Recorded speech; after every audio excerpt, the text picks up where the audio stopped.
ಹಳೇಪುರ ಗ್ರಾಮದಲ್ಲಿ ರೈತರಿಗೆ ಸಾವಯವ ಬೆಳೆ ಕ್ಷೇತ್ರೋತ್ಸವ. ತಾಲೂಕಿನ ಹಳೇಪುರ ಗ್ರಾಮದಲ್ಲಿ ನವಭಾರತ್ ಫರ್ಟಿಲೈಸರ್ ಕಂಪನಿ ವತಿಯಿಂದ ರೈತರಿಗೆ ಸಾವಯವ ಬೆಳೆ ಕ್ಷೇತ್ರೋತ್ಸವ ಕಾರ್ಯಕ್ರಮವನ್ನು ಹಮ್ಮಿಕೊಳ್ಳಲಾಗಿತ್ತು. ಕಂಪನಿಯ ಸೇವಾಧಿಕಾರಿ ಸಂತೋಷ್ ಕುಮಾರ್ ಕಾರ್ಯಕ್ರಮವನ್ನು ಉದ್ಘಾಟಿಸಿ ಮಾತನಾಡಿದರು. ಸಾವಯವ ಕೃಷಿ ಪದ್ಧತಿ ಅಳವಡಿಕೆಯಿಂದ ರಾಸಾಯನಿಕ ಮುಕ್ತ ಆಹಾರ ಪಡೆಯಲು ಸಾಧ್ಯ. ರೈತರು ಸಾವಯವ ಕೃಷಿಗೆ ಮುಂದಾಗಿ ಸಗಣಿ, ಗಂಜಲ ಜೊತೆಗೆ ಹಸಿರೆಲೆ ಗೊಬ್ಬರಗಳ ಬಳಕೆ ಮೂಲಕ ರಾಸಾಯನಿಕ ಮುಕ್ತ ಬೆಳೆಗೆ ಒತ್ತು ನೀಡಬೇಕು.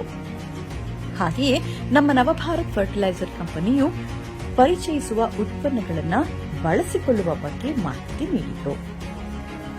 ಕಂಪನಿಯ ಮಾರಾಟ ವಿಭಾಗದ ಮುಖ್ಯಸ್ಥ ನವೀನ್ ಕುಮಾರ್ ಮಾತನಾಡಿ, ನಮ್ಮ ಕಂಪನಿಯಲ್ಲಿ ರೈತರಿಗೆ ಸಾವಯವ ಕೃಷಿಗೆ ಸಂಬಂಧಿಸಿದ ಉತ್ಪನ್ನಗಳನ್ನು ನೀಡುತ್ತಿದ್ದೇವೆ. ಅವುಗಳನ್ನು ಬಳಸಿಕೊಳ್ಳಬೇಕು. ಹಾಗೆ ಇನ್ನುಳಿದ ರೈತರಿಗೆ ಮನವರಿಕೆ ಮಾಡಿ ಹೇಳಬೇಕು ಎಂದು ತಿಳಿಸಿದರು.